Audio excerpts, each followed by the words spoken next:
One might say that psychology is a defining study of our current time. It is among the most popular and fastest growing majors in the world, and it is also cited everywhere in our media. But let me tell you, after graduating this year, that psychology is kind of weird. Not in the sense that you first might be thinking of, but as in Western, educated, industrialized, rich, and democratic.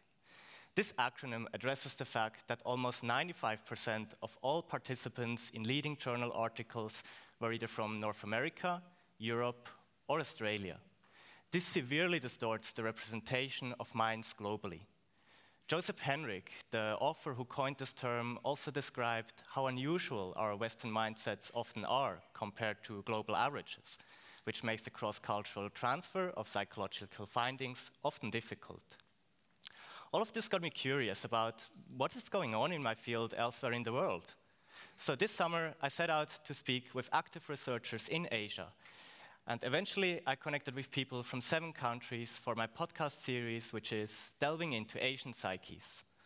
My goal was to shed light on the understanding of the human mind from Asian perspectives. And all of my guests brought very unique perspectives to the table. But yet, I start to recognize some recurring themes, and some of which I would like to share with you now. There is this saying that psychology is a study with a long past, but a short history, as it was institutionalized only fairly recently. But at the same time, it traces back all the way to the ancient Greek philosophers who thought about the same questions we research today. However, these are not the only roots of this discipline. Several of my guests, especially those of Buddhist backgrounds, have made this point to me, and I would like to share what Gunendra Dissanayake from Sri Lanka, a country that opened its first psychology department in 1990, had to say about this.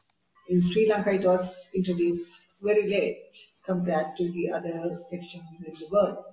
But we are a country which is heavily influenced by Buddhist teachings. So even though the Western psychology was not practiced or introduced to Sri Lanka, we cannot say that there were no psychology programs or practices because Buddhist psychology was here. And this ancient tradition keeps influencing psychology to this day. One such example is mindfulness meditation, which is rooted in Buddhist practices.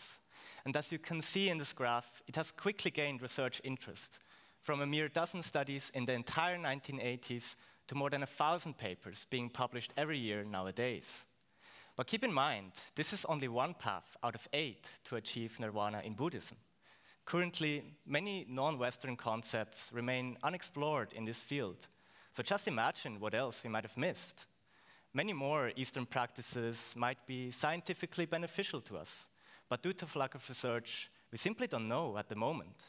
Listen how Barry Ze from Singapore addresses this. I started to have this passion about mindfulness because why? You do not need to be a Buddhist, but you can reap the benefits of mindfulness if you practice, as simple as that. And there has been plenty of research. For example, MBCT, a way that could really help prevent the relapse of depression, about how rumination will kick in depressive episodes. So they find mindfulness could be the solution. Throughout its history, psychology also served as a tool to implant Western thought in colonized minds, attempting to mentally assimilate these societies.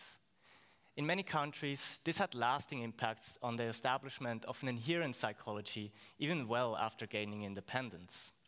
So another prominent point that emerged from this was the role culture plays in our behavior.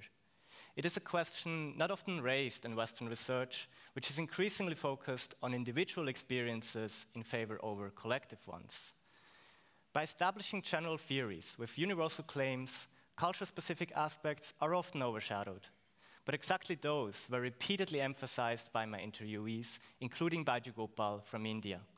Sometimes the culture is a very invisible presence in all of our behavior. Many times we are not really tracing it, but it plays a huge role when you look at in abnormal behavior, when you look at in psychopathology, when you look at in other branches and field in psychology. So unfortunately, we are not tackling that invisible presence.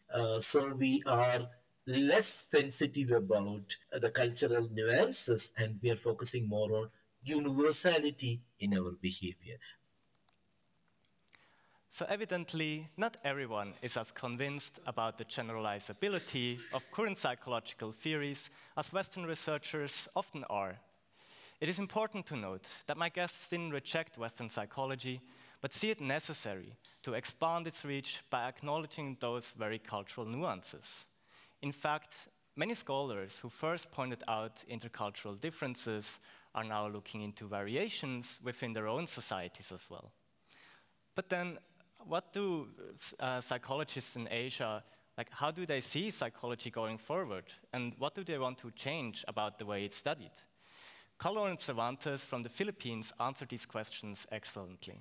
Since we are all human beings across the world, then it follows that we have similar or basic foundations in our psyche. Supposedly. I mean, that's the assumption that we have most of the time, especially in psychology. But here we see that a lot of things that we believe in, a lot of the structures of our minds are also shaped by the context of the culture. So that's very important. And we're not making a new psychology. We're contributing to the nuance of the understanding of a world psychology. Now, what can be taken away from these inputs? And why should these opinions matter to us here in Zurich also? After all, our European minds are among the best studied in the world. But throughout these conversations, I realized that the underrepresentation of other culture psyches is also to our disadvantage. For a long time, distinguished studies were not questioned, but in recent years, many well-established theories started to crack, as follow-up studies could not replicate the original results, which has many reasons.